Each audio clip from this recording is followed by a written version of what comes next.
tell us about yourself to people who haven't seen the show before. I'm Sandra Diaz-Twine. I am the first two-time winner of Survivor. I've been on a total of 6 Survivors to date. I am retired, and I live in Fayetteville, North Carolina.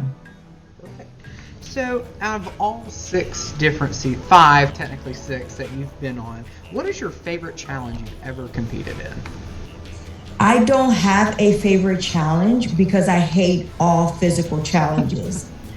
But I by far would have to say that my first challenge that made me cry was actually on Heroes versus Villains when we won the chocolate reward. And it was the first time that I had ever gone on a reward, and it took me 2 seasons of Survivor to achieve that because on Pearl Islands, no one ever took me to a reward. So it took Heroes versus Villains about 6-7 years later to finally go on a reward. So it brought tears to my eyes, and the chocolate and everything was so delicious. I'll never forget that challenge and that reward. Awesome. So what is the hardest thing about being on Survivor when you're out there? You know, you've been out there 39 days twice. What's the hardest thing when you're on the show? When you're on the show, the hardest thing is to actually get along with everyone. And I'm known for my social skills. Like, I try to find something in common with everyone and to really get to know them. But with so many different personalities, so many different cranky people, you don't know what'll set them off. You know, it's like walking on eggshells. So, you know, trying to get to know everyone, feeling them out, you know, is very important. So by far the social aspect of Survivor is the hardest, but it's something I thrive at. So would you think, what do you think your biggest strategy is? You got your challenges and how well you perform there, your strategic capabilities, or your overall mental and getting along with people, and what would you consider your best strategy? My best strategy has to still be my social game, because you have to be with the majority in order to move forward in the game. And being with the majority means being and playing side by side with people you like, you enjoy being with.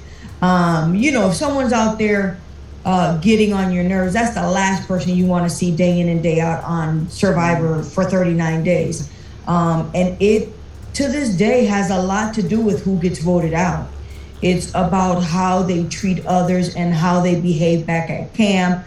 And so, you know, social awareness and being mindful of other people's feelings is very important. So by far, you know, being with the majority and getting along with people is the hardest thing you can do on Survivor, but it's a must. Exactly. So of the 6 seasons you've been a part of, what is your favorite season you've competed in? My favorite will always be Pearl Islands #1, season 7, 2003. Cool. So outside of the ones you competed in, what's your favorite one to watch that you weren't a part of, but your favorite one to watch at home? Oh, my favorite, from back in the day, my favorite season was always Survivor Palau. Tom Westman was always my favorite Survivor winner because he had it all. He had the social game, the strategic game, and he was a physical threat. He dominated, his tribe dominated challenge after challenge, to where he ended up being the winner, and he earned every dollar that he got. So by far, Palau has always been my #1. When you're out here in May, do you think, you know, being the legend you are on the show, do you think you have a standing chance, or do you think you think you'll go early, or do you think you could go far? What do you think? I hope that I'm able to go far, because it's not like we're playing for $1 million. When money's involved, people change, but being that we're out there to have fun and to raise money, I hope that me playing and being a professional Survivor player, that they actually use me for my knowledge of the game and my knowledge of how Survivor really works versus voting me out. You know, use me as an asset. Ask me whatever you want to ask me. I'll help you along with whatever I can. And, you know, like a mentor, like Island of the Idols, back to mentoring. Yep. Why did you choose to participate in our first Celebrity Survivor Challenge? I decided to participate because Shaw kept asking me to. This is true. Shaw asked me back in January, and I had plans for May, to be in Australia. And my daughter actually jumped the gun and went ahead without me, and she's still there now. It's a way to give back to the community. If I can, I'm asked to do a lot of things, and unfortunately, I can't do everything. I can't be everywhere. But this one was close to home, and I think it's fun. The kids grow up watching Survivor, become survivors themselves, enjoy the show. They're raised on it, and if I could just give back a little bit to the community, I'm there for it anytime that I can. So, what are you most looking forward to in May? Getting to meet people from Myrtle Beach. I think I've only been to Myrtle Beach twice in my entire lifetime, and my husband just retired, so we're home in North Carolina. We plan in the summer to go to Wilmington and to Myrtle Beach because they're both the same distance, and see what it is that, where we end up liking to go more often. And then if I have a couple of friends I can see or meet at the beach when I'm there, even better. Do you think you'll reach out to some of the other contestants before the game, or do you want everything to remain authentic when you come to the event? I've played on Survivor before where we pre-gamed, but that's totally different. That's when it's $1 million, $2 million on the line. Here, I don't believe that I'm going to do that or think that I need to do that, because people get hurt when you pre-game. They get hurt because, everyone says, okay, it's me and you till the end. But then for some reason or another, someone always ends up being the first one to renege and go back on the promise that they made, and people get hurt. So sometimes it's better not to even promise anything. And that happened with the episode of Survivor that I was watching yesterday, the Australian Survivor. A promise was made about, hey, if I win, I'll take you on a reward. And then the person won the reward, but didn't take the people they promised because another offer came up while they were doing the challenge.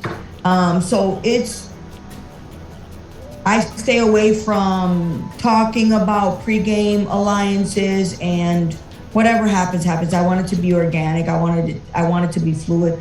If they like me, they'll keep me around. If they feel I'm a threat and want to send me home, then I'll get in my car and drive back to North Carolina. So, going back to some questions about your experience on Survivor, because you've played both American and Australian Survivor, and we've seen during the pandemic, Australian Survivor's grown to be very popular, even in America. Which do you prefer? Do you prefer playing and participating in the American or Australian version? The Australian version is so hard compared to the American version, and it used to be 55 days, but it got trimmed down to 47 because of COVID. And the American version has always been 39, but now it's down to 26.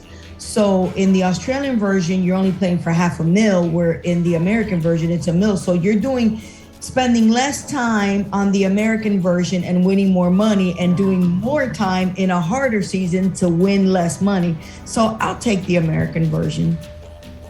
But I enjoyed every minute that I was out in the Australian Survivor. And I needed that redemption after Winners at War.